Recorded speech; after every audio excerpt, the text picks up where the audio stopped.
নমস্কার। 14ই জুলাই থেকে 20 জুলাই পশ্চিমবঙ্গ জুড়ে অরণ্য সপ্তাহ পালিত হচ্ছে। আমাদের বিদ্যালয়েও খুব সুন্দরভাবে এই সপ্তাহ পালন করা হচ্ছে। আজকে 18ই জুলাই অরণ্য সম্পর্কিত একটি সেমিনারের আয়োজন করা হয়েছে। অরণ্যের উপর ভিত্তি করে করা হয়েছে। ভিডিওগুলি দেওয়া হলো। আশা করি ভিডিওগুলি দেখলে সেমিনারটি সম্পর্কে বোঝা যাবে। অরণ্য সপ্তাহ সম্পর্কিত সেমিনার, অরণ্যের উপরে ভিত্তি করে সেমিনার। আশা করি সবার ভালো লাগবে। পশ্চিমবঙ্গ সরকারের নির্দেশক্রমে আমরা অরণ্য সপ্তাহ 2026 পালন করছি। তারই একটি অংশ হিসাবে আজ আমরা অরণ্য পরিবেশ এবং পরিবেশ রক্ষার উপর, বন রক্ষার উপর একটি সেমিনার অনুষ্ঠিত করতে পেরেছি। এতে সমস্ত ছাত্রছাত্রীরা এতে অংশগ্রহণ করে এবং শিক্ষক শিক্ষিকারা অংশগ্রহণ করে আজকের এই সেমিনারটিকে সুন্দরভাবে গুছিয়ে তুলেছে। এই জন্য তাদেরকে বিদ্যালয়ের তরফ থেকে ধন্যবাদ জানাচ্ছি। এই অরণ্য সপ্তাহে আজকের যে সেমিনার, তাতে 5টি দল অংশগ্রহণ করেছে। 1 নম্বর দল কাজিরাঙ্গা দল, চিলাপাতা দল, সুন্দরবন দল, জলদাপাড়া দল এবং গরুমারা উদ্যান দল। দলগুলোকে আমরা এভাবে নাম দিয়েছি যাতে আমাদের যে ন্যাশনাল ফরেস্ট বা বনগুলো আছে, জাতীয় বনগুলো আছে, সেগুলোর সাপেক্ষে সেগুলোকে মনে রাখার জন্য সেই হিসাবে আমরা নামগুলো চয়ন করেছি। আমাদের সেমিনারের যে মূল বিষয়বস্তু, আমরা পরিবেশকে কিভাবে রক্ষা করতে পারি, তার জন্য বন সৃজনের কি প্রয়োজনীয়তা আছে, বৃক্ষ যাতে আমরা ছেদন না করে কিভাবে গ্লোবাল ওয়ার্মিং বা বিশ্ব উষ্ণায়নকে কমাতে পারি এবং সেটা কমিয়ে কলকারখানা স্থাপন করেও কিভাবে পরিবেশকে অগ্রগতির দিকে নিয়ে যেতে পারি। এছাড়াও আমাদের মধ্যে ছিল ভেষজ উদ্ভিদকে আমরা কিভাবে আরও ভালোভাবে ছাত্রছাত্রীদের মধ্যে, সমাজের মধ্যে তাদের উপকারিতা সম্পর্কে বলতে পারি, সেটা আমরা আজকে এই সেমিনারের মধ্যে আলোকপাত করেছি। এছাড়াও রয়েছিল জল সংরক্ষণ ইত্যাদি বিষয়গুলো রয়েছিল এবং রয়েছিল গ্রিনহাউস প্রভাব, পরিবেশের উষ্ণতা যাতে না বাড়াতে পারে তার জন্য কী করণীয় এবং গ্রিনহাউস কী ইত্যাদি বিষয়ের উপর ছাত্রছাত্রীরা সুন্দরভাবে এটা সেমিনারে রূপ দিয়েছে, তারা মডেল তৈরি করেছে। এর জন্য বিদ্যালয়ের তরফ থেকে তাদেরকে ধন্যবাদ জানাচ্ছি। আলোকপাত করব, ছাত্রছাত্রীরাই সব কিছু বলে দেবেন। আমাদের কিছু যদি জিজ্ঞাসা থাকে সেই জিজ্ঞাসার উপর আমরা প্রশ্ন করব, তারা যথাসম্ভব চেষ্টা করবে সেটার উপর উত্তর দিতে। পর্যায়ক্রমে আমরা যাব এবং বিদ্যালয়ের শিক্ষক মাননীয় শ্রী ভানু বর্মন মহাশয় রয়েছেন, শ্রদ্ধেয় শিক্ষক উৎপল সরকার মহাশয় রয়েছেন, শ্রদ্ধেয়া লিপি বর্মন মহাশয় এবং শ্রদ্ধেয় শিক্ষক সমব্রত রক্ষিত মহাশয় রয়েছেন এবং ছবি পাল।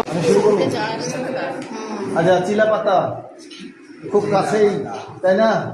এই চিলাপাতা দল, তোমাদের এই দলের মধ্যে কি কি দেখা যাচ্ছে এখানে? যা যা একটু বলো তো, এখানে কি কি বুঝতে পারছি? উপরে সাদা সাদা মেঘ মনে হচ্ছে। আমাদের এই মডেলের প্রধান বিষয় হচ্ছে জল সংরক্ষণ। আমরা তো জল সংরক্ষণ নানাভাবে করতে পারি, তার মধ্যে আমরা এখানে বৃষ্টির জল ধরে যেভাবে জল সংরক্ষণ করা হয় সেটাকে আমরা আমাদের এই মডেলে ফুটিয়ে তোলার চেষ্টা করছি।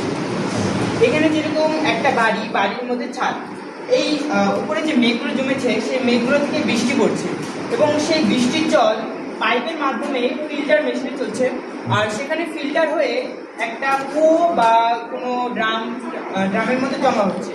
সেই ড্রাম থেকে আমাদের যে গৃহস্থলী কিংবা শহর যে অ্যাপার্টমেন্টগুলো আছে সেগুলোতে পাইপের মাধ্যমে সেগুলো সাপ্লাই হচ্ছে। তার ফলে আমাদের এক্ষেত্রে যেরকম আমাদের বর্তমান পরিস্থিতিতে জল সংকট একটা বড় সংকট হয়ে দাঁড়িয়েছে। আমরা জানি পৃথিবীতে প্রায় 4 ভাগের 3 ভাগই জল। তা সেই 3 ভাগকে যদি আমরা 100% ধরি, তার মধ্যে 97 ভাগ হচ্ছে সমুদ্রের নোনা জল, যা আমরা পান করতে পারি না।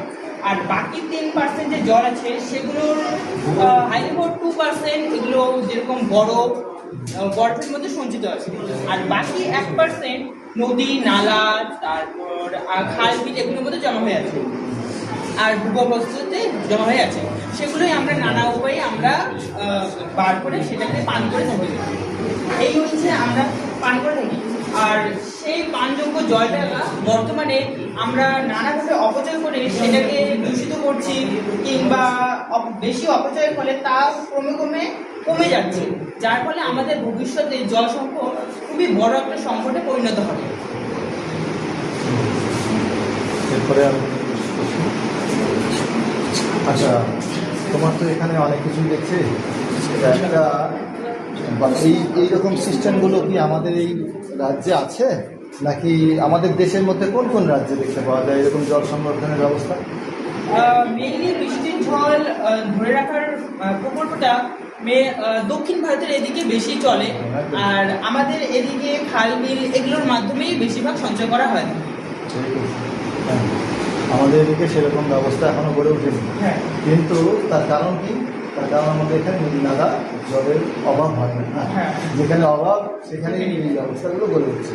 দক্ষিণ ভারতের কাছে উদাহরণ, ঠিক আছে, খুব সুন্দর হয়েছে, আরও অনেকগুলি আছে, দেখছি। কারণ দক্ষিণ ভারতে প্রতি ভালো বৃষ্টিপাতটা হয়, যেহেতু দক্ষিণবঙ্গে বেশি উচ্চভূমি নেই, উচ্চভূমি বলতে পাহাড় পর্বতের সংখ্যাটা কম বলতে আমাদের ভারতে দক্ষিণ দিকে পশ্চিম দিকে যে পশ্চিম ঘাট পর্বতমালা আছে সেখানেই প্রচুর পরিমাণে বৃষ্টিটা হয়ে যায়। তাই ফলে পশ্চিম ঘাট পর্বতে পূর্ব দিকে যে রাজ্যগুলো থাকে সেগুলোতে জলের অভাব দেখা যায়। সেগুলোতে যে অল্প পরিমাণে বৃষ্টিপাতটা হয় সেটা যেরকম ক্ষেত খামার বা উন্নতিই ব্যয় হয়ে যায়। কাজিরাঙ্গা দলের এখানে কি কি আছে? এখানে পরিবেশ দূষণকে বোঝানো হয়েছে। পরিবেশ দূষণের মধ্যে কি কি করছে? এখানে পরিবেশ দূষণের মধ্যে আমরা জল দূষণ, বায়ু দূষণ এবং শব্দ দূষণকে উল্লেখ করতে চেয়েছি। ওই যে ফ্যাক্টরিটা দেখা যাচ্ছে, ফ্যাক্টরিটা থেকে যে ধোঁয়া নির্গত হচ্ছে কালো, হ্যাঁ, তাই তো? হ্যাঁ। সেটা কি বাতাসে কি ক্ষতি করছে? কীরকমভাবে ক্ষতি করছে? সেটা বাতাসে নানা ধরনের হচ্ছে ধোঁয়া মিশে দূষণ সৃষ্টি করছে, যার ফলে আমরা নানা রকম শ্বাসকষ্ট, হাঁপানি ইত্যাদি রোগে ভুগতে পারি। আর এইখানে একটা নদী দেখা যাচ্ছে, এই নদীর মধ্যে অনেক কিছু বর্জ্য দেখা যাচ্ছে। এই বর্জ্যগুলো কি কি বর্জ্য এখানে? তোমার এখানে কি কি প্লাস্টিক, থাকতে পারে? তারপরে হচ্ছে আরও নানা রকম জৈব হচ্ছে পচা জিনিস, যেগুলো থেকে জল দূষণ ঘটছে, এবং সেগুলো জল যদি আমরা পান করি তাহলে আমাদের নানা রোগ দেখা দিতে পারে। এখানে একটা বাড়ির পাশে দেখা যাচ্ছে গাছ আছে, তাই তো? হ্যাঁ। তাহলে আমাদেরকে কি কি করা উচিত? শব্দ দূষণ রোধ করতে আমাদের বেশিভাবে গাছ লাগানো উচিত। সব যে কোনো দূষণ দূষণ রোধের জন্য গাছের প্রয়োজন আচ্ছা, তোমাদের দলটির নাম কাজিরাঙ্গা। কাজিরাঙ্গাটা কোথায় বলো তো, কোন রাজ্যে? কোন রাজ্যে? আসাম, ঠিক। আসাম রাজ্যে কাজিরাঙ্গা, খুব কাছে, তাই না? মোটামুটি ভালো লেগেছে। চারগুলো কিছু বলার ইচ্ছা আছে?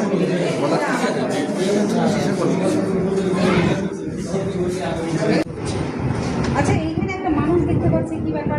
এটা কি করেছে? এতে কীটনাশক দিচ্ছে, ফলে এতে যে জল, সেই জল যদি যে কোনো জলাশয়, হ্রদ বা নদীতে গিয়ে মিশে সেই জলটা বিষাক্ত হয়ে যায়। আচ্ছা, এই যে এখানে একটা গাড়ির মধ্যে দেখছি, এটা কি ব্যাপারটা? এটা গাড়ির সাইলেন্সার থেকে ধোঁয়া নির্গত হচ্ছে। এই ধরনের ধোঁয়া নানা রকম হচ্ছে দূষিত পদার্থ থাকতে পারে, যার ফলে বায়ু দূষণ হচ্ছে। এই এই যে একটা মাইকের মতো ব্যাপার দেখছি, এটার কি বিষয়? এটা হচ্ছে শব্দ দূষণ বোঝানোর জন্য, কারণ গ্রামাঞ্চলে অনেক ক্ষেত্রে কারণ অকারণে উচ্চস্বরে মাইক বাজানো হয়, যার ফলে হচ্ছে অসুস্থ রোগী বা যারা হচ্ছে আর কি কোনো উঁচু স্থানে পরীক্ষার জন্য ওই প্রস্তুতি করছে তাদের পড়াশোনার উপর অনেকটা চাপ সৃষ্টি হতে পারে। আচ্ছা, ওই যে বাড়ি থেকে একটা পাইপ বের হয়েছে, ওটা কিসের পাইপ? ওটা বাড়ি থেকে নানা হচ্ছে আবর্জনা নদীতে পড়ার তার জন্য কি হচ্ছে? জলদূষণ হচ্ছে। পরিবেশে নানা ক্ষতিকারক পদার্থ মিশে যা আমাদের ক্ষতি করে তাকে বায়ু দূষণের অসুবিধা তো অনেক, একটা সুবিধা বলতে বায়ু দূষণের সুবিধা হবে না, দূষণের কোনো দিনও সুবিধা হবে না।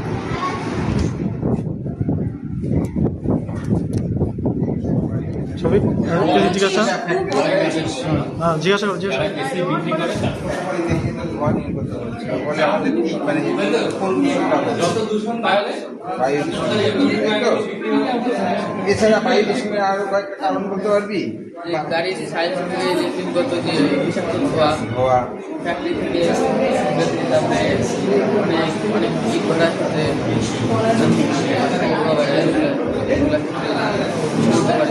আচ্ছা, বায়ু দূষণ তো একটা মূল কারণ হচ্ছে সিএফসি বলে, নাম শুনেছি? পুরো নাম ক্লোরোফ্লুরোকার্বন। আমাদের বাড়িতে মানে গৃহকার্যে বলুন তো এমন কোনো খুব মানে একটা জিনিস আছে যেখান থেকে খুব বেশি পরিমাণে ক্লোরোফ্লুরোকার্বনটা নির্গত হয়। কোন জিনিসটা? ফ্রিজ এবং এসি। ফ্রিজ এসি, ঠিক আছে। তাহলে নমস্কার, আমি সুজাতা বর্মা, তুফানগঞ্জ বিদ্যালয়ের নবম শ্রেণীর ছাত্রী।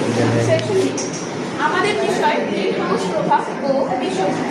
গ্রিন হাউস কাচের তৈরি ঘর যা মূলত শীতল দেশে তীব্র শীতে ও উদ্ভিদের বেঁচে থাকার জন্য উপযুক্ত পরিবেশ তৈরি করতে ব্যবহৃত। গ্রিন হাউস প্রভাব বলতে কি বোঝায়? গ্রিন হাউস প্রভাব বায়ুতে উপস্থিত CO2 ও অন্যান্য গ্যাসীয় পদার্থ পৃথিবী থেকে বিশিষ্ট তাপকে মহাশূন্যে ফিরিয়ে না দিয়ে নির্দিষ্ট ও গ্রিন হাউস প্রভাব বলে। কয়েকটি green house gas carbon die oxide বা CO2, মিথেন বা CH4, ক্লোরোফ্লুরোকার্বন বা CFC, জলীয় বাষ্প। গ্রিন হাউস প্রভাব বৃদ্ধির কারণ: 1 নম্বর, কলকারখানা, যানবাহন ও বিদ্যুৎ উৎপাদনের কয়লা ও পেট্রোলিয়াম পোড়ানো। 2 নম্বর, গাছপালা কেটে ফেলার ফলে CO2 ও শোষণ করার ক্ষমতা কমে যাচ্ছে। 3 নম্বর, জমিতে অতিরিক্ত নাইট্রোজেন ঘটিত রাসায়নিক সারের ব্যবহার। 4 নম্বর, অপ্রতিরোধভাবে কলকারখানা ও বহুতল ভবন নির্মাণ যা বৈশ্বিক তাপমাত্রা বাড়াচ্ছে, অর্থাৎ বিশ্ব উষ্ণায়ন ঘটছে। বিশ্ব উষ্ণায়ন নিয়ে আলোচনা করবে সরস্বতী। নমস্কার, আমার নাম বিশ্ব উষ্ণায়ন। বর্তমানে শিল্প এবং জ্বালানির প্রয়োজন বনভূমি ধ্বংস করার ফলে CO2 গ্যাস মানুষ ও জীবজন্তুর মলমূত্র ও বিভিন্ন জৈব পদার্থের ধান চাষ ইত্যাদি কারণে মিথেন গ্যাস এবং রেফ্রিজারেটর, মোটর গাড়ি, প্লাস্টিক শিল্পের কারণে CFC গ্যাসের পরিমাণ বায়ুমণ্ডলে বেড়ে যাচ্ছে। এর ফলে পৃথিবীর পৃষ্ঠ শীতক বিকিরণ ইনফ্রারেড বায়ুমণ্ডলে বেশি পরিমাণে শোষিত হচ্ছে। তাই পৃথিবীর গড় উষ্ণতা প্রতি বছর প্রায় 0.05 ডিগ্রি সি করে বৃদ্ধি পাচ্ছে। একে বিশ্ব উষ্ণায়ন বা গ্লোবাল ওয়ার্মিং বলে। এখন ভবিষ্যতে পরিবেশের ওপর বিশ্ব উষ্ণায়নের প্রভাব নিয়ে আলোচনা করতে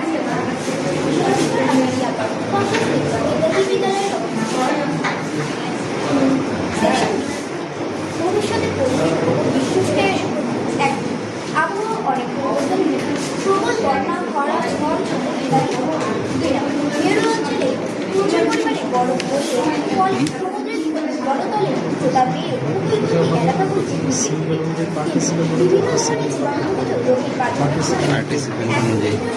প্রভাব নিয়ে আলোচনা করবে। নমস্কার, আমি তুফানগঞ্জ কেন্দ্রীয় বিদ্যালয়ের অষ্টম শ্রেণীর আমি আলোচনা শুরু করছি। বিশ্ব উষ্ণায়ন কমানোর উপায়: জীবাশ্ম জ্বালানি ব্যবহার কমাতে হবে, প্রচুর পরিমাণে গাছ লাগাতে হবে, বিভিন্ন জৈব বর্জ্য পদার্থকে জৈব সারে রূপান্তরিত করে সেগুলি ব্যবহার করতে হবে। 4 ক্লোরোফ্লুরোকার্বন গ্যাসের উৎপাদন এবং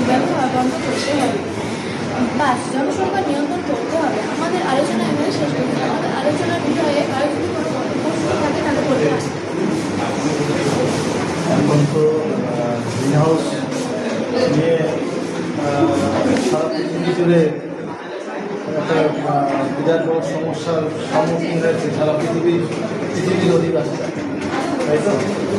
তো এর রোধ করার জন্য সরকারিভাবে কোনো ব্যবস্থা নিয়েছে কিছু বলা যায় না। ছাত্রছাত্রীদের জন্য কোথাও আমরা তো পড়াশোনার মধ্যেও দেখা যায় যে বর্জ্য ব্যবস্থাপনা একটা জায়গা আছে, সেটাও কিন্তু পরিবেশ দূষণকে রক্ষা করার জন্য। আর পরিবেশ দূষণের কিন্তু মূল কারণ শুধু একটাই না, বায়ু ইত্যাদি বায়ু দূষণ রয়েছে, জল দূষণ রয়েছে, শব্দ দূষণ রয়েছে, আর এখনও দূষণ রয়েছে দৃশ্য দূষণ। সমস্ত বড় বড় শহরগুলো থেকে গেছে পোস্টার আর ব্যানার, এটাও তো একটা দূষণ। আমরা এরকম শুনছি যে মহাকাশ দূষণ হয়েছে। কীভাবে মহাকাশ দূষণ হয়েছে? মহাকাশের এত দেশ তারা এই স্যাটেলাইটগুলোকে পাঠিয়েছে, সেই স্যাটেলাইটগুলো একটা নির্দিষ্ট সময় পরে অকেজ হয়ে যাচ্ছে এবং সেই মহাশূন্যেই ভেসে বেড়াচ্ছে। একটা সময় দেখা যাবে মহাকাশ দূষণের শুরু হয়ে যাবে। যাই হোক, তোমাদের দূষণ খুব ভালো লাগছে। এখানে আমাদের গ্রিন হাউস প্রভাব, এখানে গ্রিন হাউস প্রভাবে আমাদের পৃথিবী সুন্দর, জলাশয় পানযোগ্য, এখানে সূর্য মেঘ সুন্দর অবস্থায় আছে। আর গ্রিন হাউসের প্রভাব বৃদ্ধি পেলে পৃথিবীর কাছে অবস্থা এই অবস্থায় আছে, জলাশয়ের জল পানযোগ্য নয়। এখানে যানবাহনের ধোঁয়া, গাছ মরে যাচ্ছে, কলকারখানার ধোঁয়া, এসব থেকে আমাদের গ্রিন হাউসের প্রভাবটা বৃদ্ধি পাচ্ছে। তোমার ছবি দুটোর মধ্যে দিয়ে একটা জিনিস স্পষ্ট হচ্ছে, একটাতে স্মাইলির মতো সেটা হাসছে, আর একটা স্মাইল দেখা যাচ্ছে যেটা কাঁদছে। এর থেকে বোঝা যাচ্ছে দুটো পার্ট আছে, তাই তো? সুন্দর। আচ্ছা বলতো, গ্রিন হাউস ভালো না খারাপ? গ্রিন হাউস ভালো, সেটা বৃদ্ধি পেলে সেটা আমাদের পরিবেশের ক্ষতিকর হবে। গ্রিন হাউস আর পৃথিবী বিশ্ব উষ্ণায়ন কেন হচ্ছে?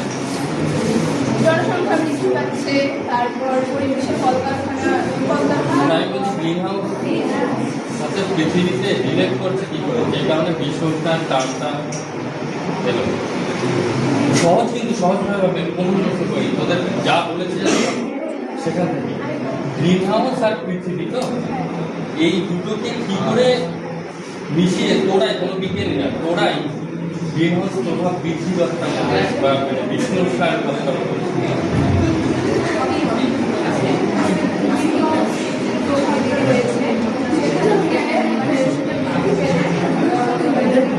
জনসংখ্যা বৃদ্ধি, কলকারখানার ধোঁয়া, সব থেকে ঠিক আছে, ভালো কথা।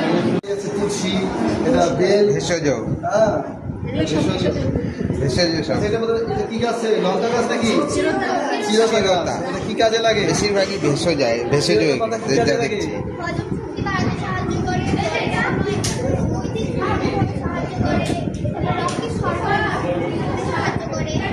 চিরতার শিকড় জলে রেখে কাশিটা সেবন করলে কাজে লাগে, তাই তো? ডালপালা। অ্যালোভেরাটা কি কাজ করে? অ্যালোভেরাটার কি উপকারিতা? কাজ করে, রক্তের সরবরাহ বাড়ানো সাহায্য করে, হজম শক্তি বাড়ায়। এছাড়াও এই অ্যালোভেরা দিয়ে কিন্তু মেয়েদের মুখে মাখা যে ক্রিমগুলো, অনেকগুলোতেই লেখা থাকে অ্যালোভেরা সব, অ্যালোভেরা অমুক সব থাকে। যা এখানে তারপরে এটা তো ভালো একটা জিঙ্গরাজ। বাহ, এই তো অনেক কিছু জানিস। আচ্ছা, ঠিক। না, এখানে লিপি ম্যাডামকে এইখানে লাগবে, লিপি ম্যাডাম আগে বলেন, জিজ্ঞাসা করুন। এখানে লিপি ম্যাডাম কি লাগবে? আচ্ছা, নয়নতারা গাছ এখানে দেখছি। নয়নতারা গাছ কীভাবে আমাদের সাহায্য করে?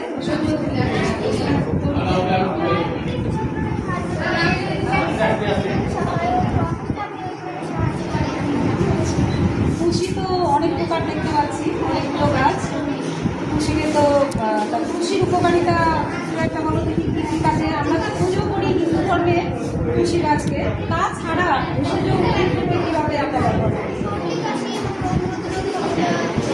সহায়ক, তারপর মানসিক চাপ পাশাপাশি বেলও তাই, নীল, তুলসী, বেল এরা হিন্দু ধর্মে পূজ্য দেবতার মতো। তো বেল গাছ একটা একটা করে পাঠাবো। সবগুলো কত টাকা? সবগুলো তো মানে একসাথে দিবা না আলাদা আলাদা? যদি একসাথে করতে চাও একসাথে করলে ওরা আমাকে দিয়ে আমি একসাথে করে দিয়ে তারপরে পাঠাই দেবো। আর যদি আলাদা আলাদা পাঠাও তাহলে আলাদা পাঠালে আমারটা আমার করতে একটু আমাকে দিই।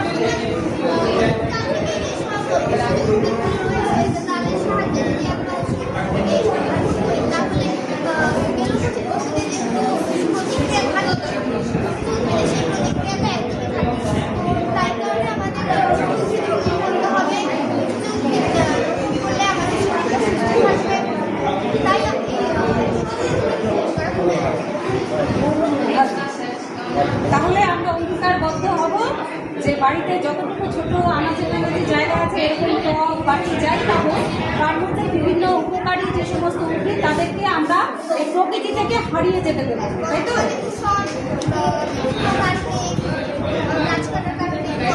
হয়ে যাচ্ছে তাহলে এগুলোকে আমরা হারিয়ে যেতে দেবো না, আমরা কিন্তু যত্ন করি তাদেরকে রেখে দেবো যে উপকারিতা এত এদের। মৃত গাছ লাগানো দরকার অবশ্যই পরিবেশের কারণে। সব উপকারী গাছ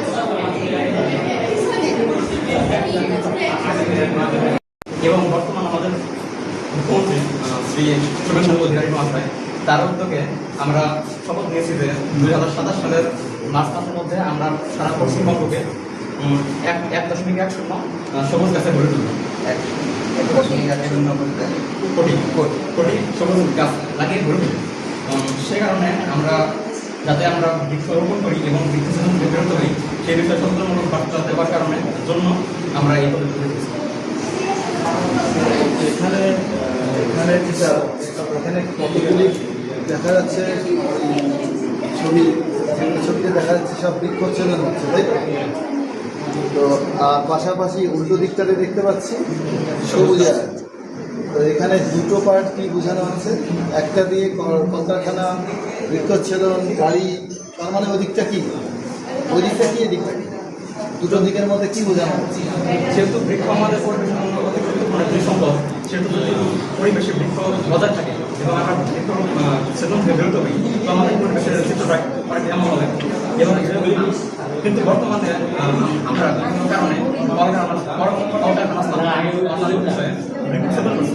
তো বৃক্ষ সেদন করলে আমাদের পরিবেশের চিত্রটা অনেকটা কম হবে। মানে পাশাপাশি দুটো দিক দেখানো হচ্ছে, একটা দিকে তার ক্ষতিকারক অবস্থা দেখাচ্ছে, এখানে কি সমস্ত শিল্প কারখানা, কলকারখানা, তাই তো? সঙ্গে গাড়ি, মানে সে ধোয়া শিল্প কারখানা, শিল্পাঞ্চলগুলোতে যা হয়, আর এখানে বিভিন্ন প্রক্রিয়া যে গাছগুলোকে ভেঙে মানে কেটে কেটে শেষ করা হচ্ছে তা। ঠিক আছে, এদিকে সবুজায়ন আর এদিকে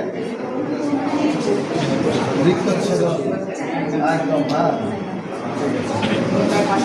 অর্ণনিধন এক কথায় বলা যায়। আচ্ছা আচ্ছা, এই কলকারখানার জন্য এইদিকে মানে দূষণ বিভিন্ন রকম, তাহলে কলকারখানা না করলে তো ভালো নাকি? কলকারখানা করতে হবে অবশ্যই, কিন্তু আমাদের বৃক্ষকেও গুরুত্ব দিতে হবে, যাদের বৃক্ষ কম সেদন করে কলকারখানা কেন দরকার? বিভিন্ন শিল্প বাড়ানোর জন্য বিভিন্ন জিনিসপত্র বস্ত্র তৈরির জন্য কলকারখানা অবশ্যই দরকার, তাই তো? মানে কর্মসংস্থান বিভিন্ন রকম, কারণ সব জায়গায় সরকারি চাকরি দিয়ে সম্ভব না, তাই তো? কলকারখানা অবশ্যই দরকার, প্রয়োজন। আচ্ছা, তাহলে তাহলে উপায়টা কি? মানে কী করতে হবে আমাদেরকে? তাহলে কলকারখানাও রাখতে হবে অবশ্যই সঙ্গে, তাহলে কলকারখানা হয়তো একদম দূষণে ভরে যাবে, তাহলে আমাদের কী করতে হবে? গাছ লাগাতে হবে। দূষণ থেকে মুক্তি করার জন্য গাছ কার্বন ডাইঅক্সাইডটা অক্সাইড করে, সেই জন্য গাছ লাগালে ওই দূষণটা গাছ শোষণ করে উৎপন্ন করবে অক্সিজেন।